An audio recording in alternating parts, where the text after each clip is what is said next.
how much of woke is sincerity, right? How much of them genuinely believe this stuff? How much of it is, like Rob Henderson's term, luxury belief? It's a gatekeeping mechanism for the elites, like Larry Fink trying to use ESGs to get everyone to buy from BlackRock.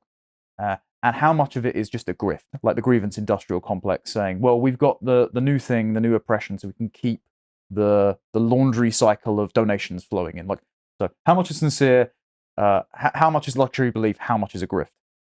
Yeah, I mean, it's really an interesting question. I mean, Bo Weingart had a recent piece in Aporia criticizing the Henderson luxury belief hypothesis. And actually, it's interesting because a colleague of mine at Manhattan Institute, which I'm also affiliated with, Zach Goldberg, did a paper looking at the luxury belief hypothesis with data. So do whites, for example, who support defund, live in relatively safe and secure areas compared to whites who oppose defund? Let's take that question, right? And what he actually found was there isn't there is no real relationship between the safety of your neighborhood and being pro-defund.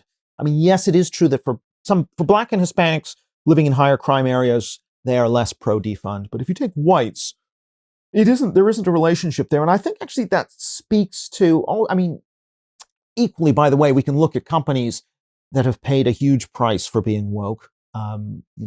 Attendance at Disney theme parks, I'm told, is down 30%. There are a whole number of different, obviously Bud Light. Now, you can say, well, Bud Light didn't know it was going to get hammered, in terms of its sales by having a trans model as far for its ad campaign. Now, maybe they didn't know that ahead of time, but my sense is that companies and entities have been willing to take quite a hit for pushing these beliefs, and they aren't making a mint off them, because generally in the population, woke beliefs are opposed 2-to-1 on average. Now, it varies depending on the belief. So it's generally not a winner. And this is one of the reasons why now increasingly right-of-center parties that have the guts, like Ron DeSantis, in Florida, are using the woke issue, whether it be critical race theory, whether it be gender ideology, DEI, they're using that issue successfully in electoral terms. And so as a company, it really doesn't pay. Now, perhaps certain firms that have a very young and progressive urban customer base, maybe it pays. So it may pay in certain instances. But my general view is the reason, and certainly if you read accounts, the reason these policies came in the New York Times or in other corporations is because you have young woke staff members who raise this in meetings.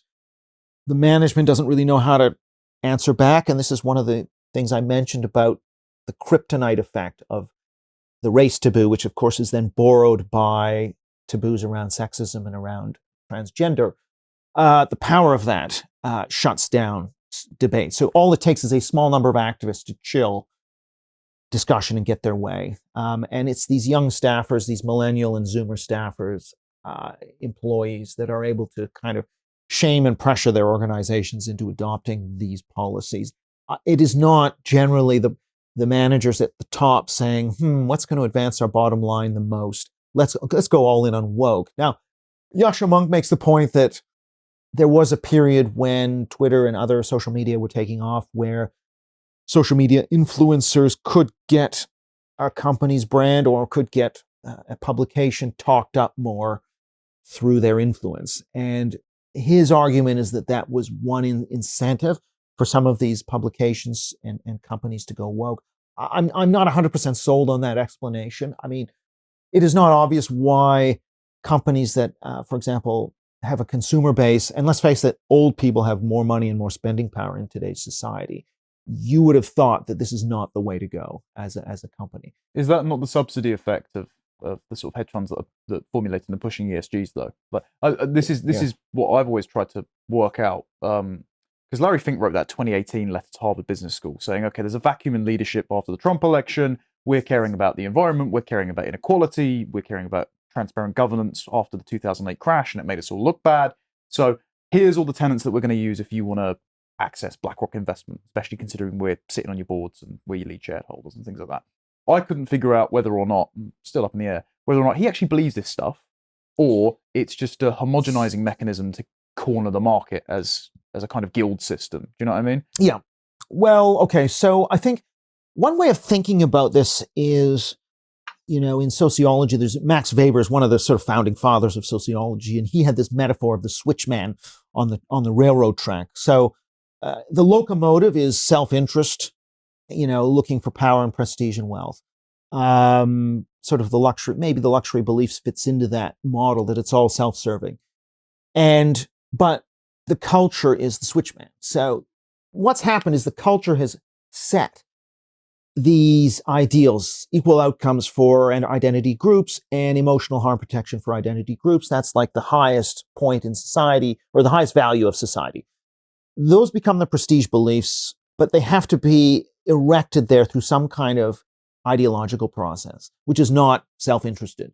So that then sets up woke beliefs as being, in some ways, something companies can drive towards. Now, in another period, for example, the prohibition of alcohol and temperance, that used to be a prestige belief, and it lost prestige in the US from about 1890 to 1925. You could see the class composition of the major temperance organizations went down over time as these beliefs fell out of fashion. And suddenly there was no longer support for restrictions on the sale of alcohol, and it was quite the opposite.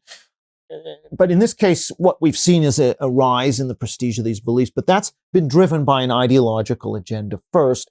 Once the ideology succeeds, not the long march through the institutions, but this purposive kind of ideological program succeeds, erects these as the highest values of society, then all of these self-interested actors herd down the track towards them. So I think you still have to explain, it's one thing to talk about the reproduction of woke as being self-interested to some degree, but the origin and the original rise of these ideas, I don't think you can explain through self-interest.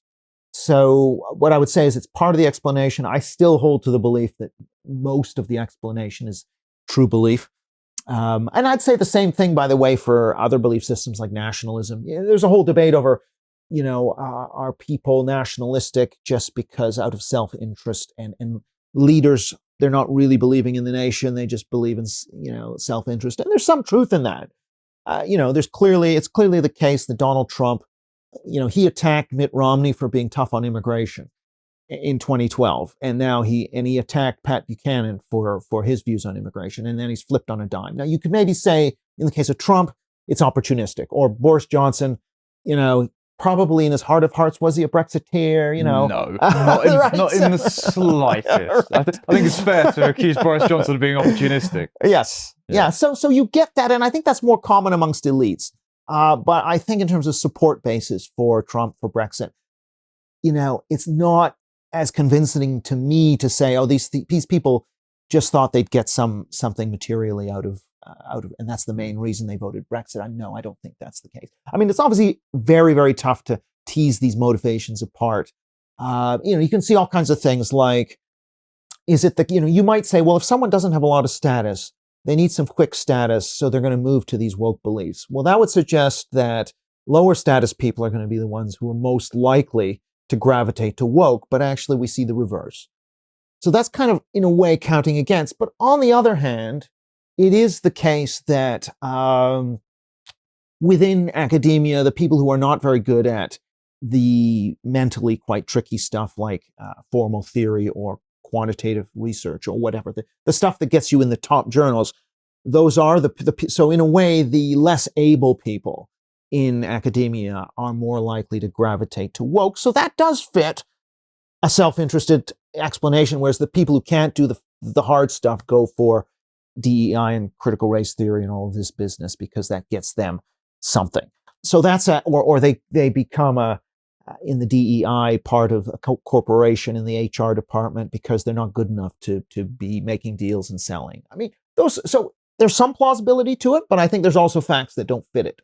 Yeah, so what I'm getting from that is that for the elites, the ideological pathogen center for like patient zero is often universities where they have these, I forget what term the guy came up with, but like tenured radicals. Yes. Like that. Yeah, like Angela Davis and that. They just give them positions despite being actual terrorists. Right. Right.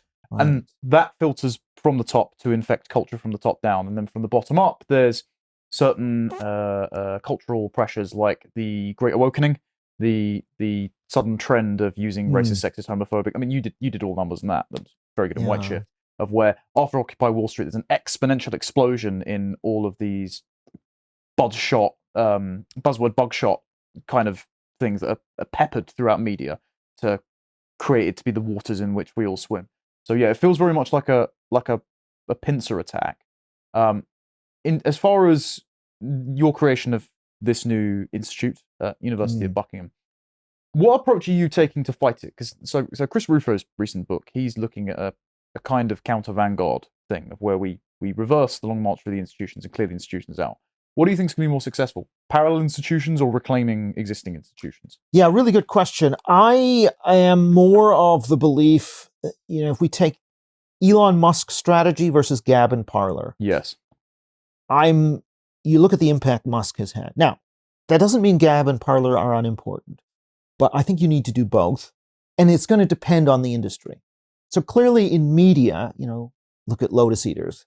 The barriers to entry aren't that high. It's an expanding field. You can reach many people.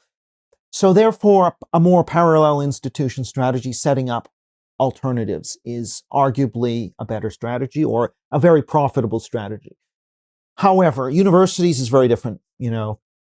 University of Austin, of which I'm affiliated, has just now announced their first graduate class, and this is several years after launching. Those people will graduate in 2028. It takes a long time, and then it's going to take a very, I hope it's not going to take too long, but to actually rise up the prestige rankings to be able to compete with the Ivies or even the R1 research universities. I mean, it's not guaranteed. So it's a much tougher process with much greater barriers to entry. And that means that the Elon Musk strategy has to be a dominant part of it. And so I'm kind of with Rufo. I mean, this is the other thing, of course, there's a debate between the more liberal types. I just reviewed Yasha Munkin and Greg Lukianoff and Ricky Schlott's books in Law and Liberty, where I sort of contrast their approach, which is all, we'll use the law, we'll use persuasion, people who run companies and trustees need to have some courage, and their approach, which is, I think, based more on moral exhortation, and I don't think is ultimately going to, it can do something, but I don't think it's going to move the needle the way Rufo and Hanania's approach, which is you need to use elected government. It's the one institution that the public can control, and you need to use that to crack into the institutions effectively and regulate them to be impartial, neutral, and try and bring viewpoint diversity back in. So what I would say is I would put more emphasis upon government action to, for example, just a couple of things that could be done. I mean, the UK Higher Education Free Speech Bill, which I was part of, the white paper came partly from our policy exchange report. I mean, that will help address cancel culture, but that involves a government body that can fine universities if they breach people's free speech rights or academic freedom rights. It gives people a right to sue universities. No platforming. Again, all of these things, there will be best practice established. There's a 10-person body that can, in real time, investigate problems as they arise. That I think is a good approach for dealing with cancel culture. But then there's the problem, even if you deal with cancel culture, you've still got peer pressure and ostracism and discrimination in hiring, in refereeing papers, in promoting grants, all of these things which are happening under the radar. And so I think you need to actually monitor. I mean, my view is, I believe in this, that we should have something called equivalent action, DEI, where everything you're doing on race and gender has to be matched equally by action on politics and ideology. So this means if you're going to monitor race and gender composition, you've got to monitor ideological and political composition as well. Now, if you don't want to do that, you can take everything away. But I think what this will do is essentially compel universities to start addressing the viewpoint diversity problem. Now, it could be that either that or they scrap DEI, which either of those is a good result. Yep. It sounds almost like Trump's matching the tariff program to then get the other countries to just drop their tariffs. Yeah. It makes it too inconvenient and cumbersome for them to do. It doesn't achieve their unilateral goals. Therefore, they just go, all right, Yeah. we'll do away with the whole thing then, just because it's less inconvenient for us. Yeah, and there are whole. I mean, there's been so much leniency and so much leeway granted to institutions by governments and by courts. It's starting to change. Like even the way courts will accept expert testimony from radical sociologists and critical race theorists as somehow being equal to cancer specialists. I mean, the naivety and the trust that has been extended to these politically captured bodies, I mean, that's, again, needs to change. To watch the full video, please become a premium member at lotuseaters.com.